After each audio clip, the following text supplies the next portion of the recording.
No weapon can kill that creature, the alien instructor. Warned the cadet, smiled and reloaded. HFY skiffy. The training hall hummed with the low vibrations of the Academy's industrial engines. It smelled of antiseptic and metallic dust. Commander Varka stood at the front of the room, her expression colder than a void.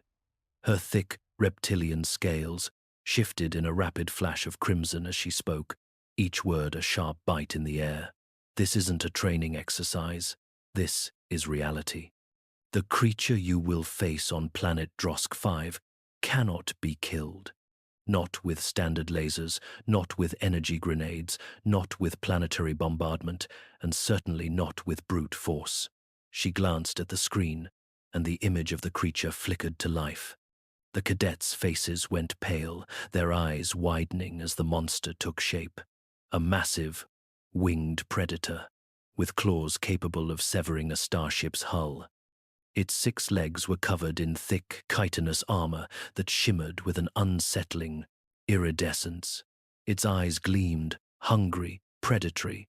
"This is a Vrelo," Varka continued, her voice hardening. "It stands 16 feet tall, weighs nearly a ton, and has nearly indestructible hide. It regenerates from wounds in seconds and hunts in packs. You will not kill it. You will survive." Cadet Larkin, a human recruit, leaned back in his chair, his fingers tapping against the desk. The room fell silent as Commander Varka's words settled in. His eyes darted to his fellow cadets, Vrex, the Kralian, Zira, the Fixian, and Korl, the Zedaran. None of them dared speak.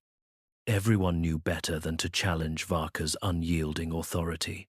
"How are we supposed to complete the mission, then?" Zira asked, her voice trembling slightly. "If it's unkillable, how do we stop it?" Varka's multifaceted eyes narrowed as she glared across the room. "You don't stop it. You escape. You survive the Vrelo's attack long enough for extraction. If any of you die, that's a lot of ifs," Larkin interrupted. His tone was calm, almost amused. The room fell deathly still. Even Varka's stern expression softened with a hint of surprise. "Cadet Larkin, do you find something funny about the situation?" Varka's voice could freeze molten metal. Larkin stood, stretching. "Sorry, Commander. Just processing some thoughts." He paused, scanning the room of nervous faces. "You say it can't be killed, but you didn't say it can't be outsmarted."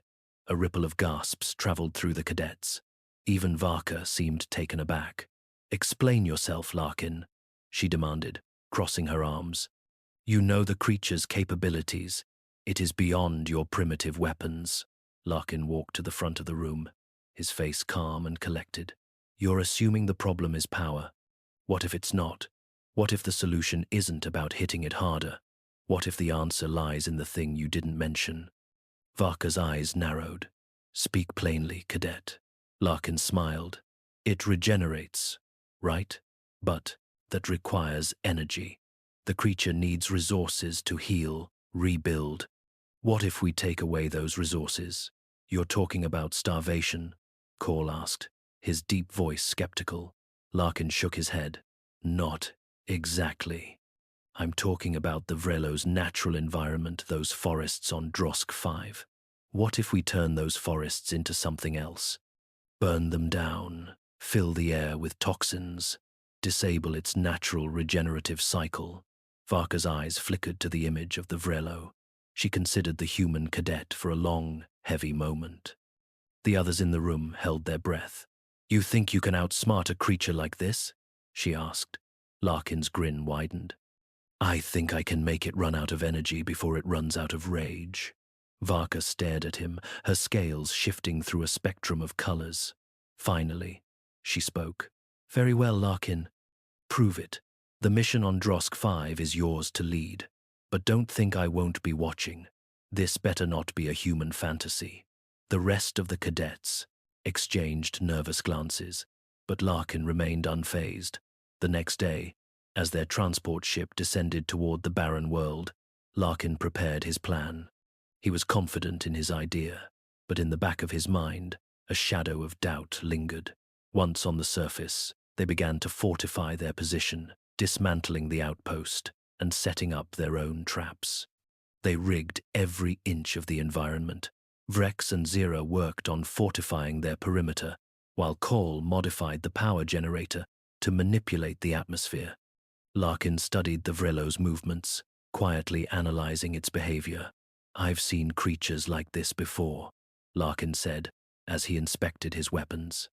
"They rely on instinct, not thought. It's all about the kill, so we give it the one thing it can't resist, the hunt."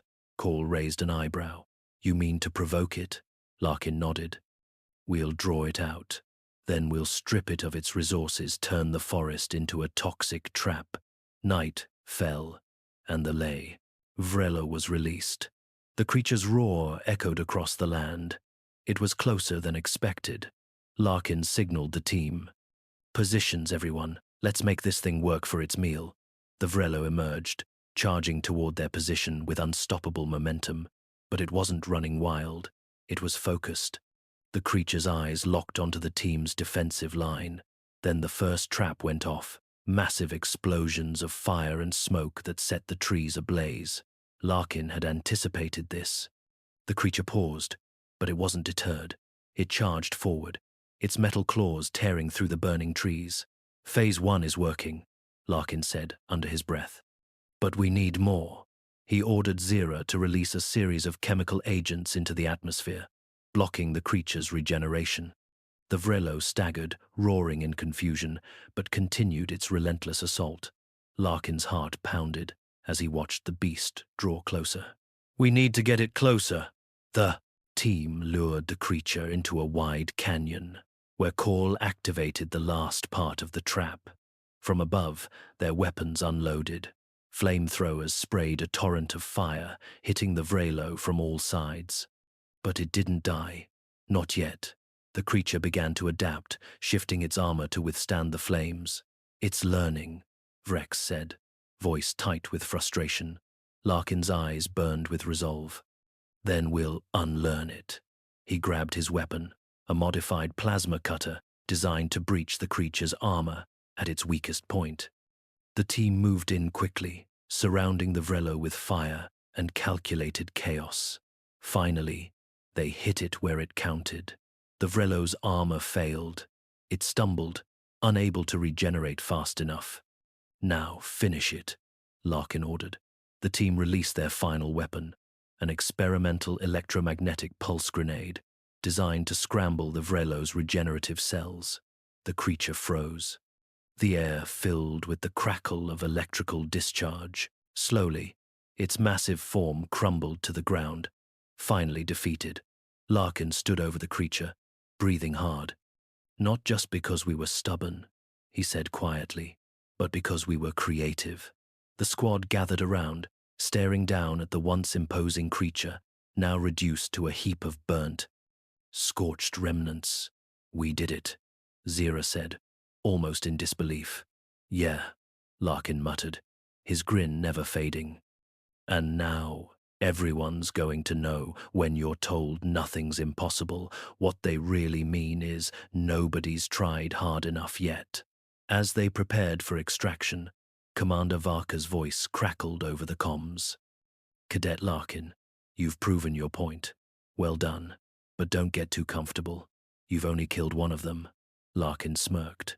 "I'll keep that in mind, but we'll be ready for the next one."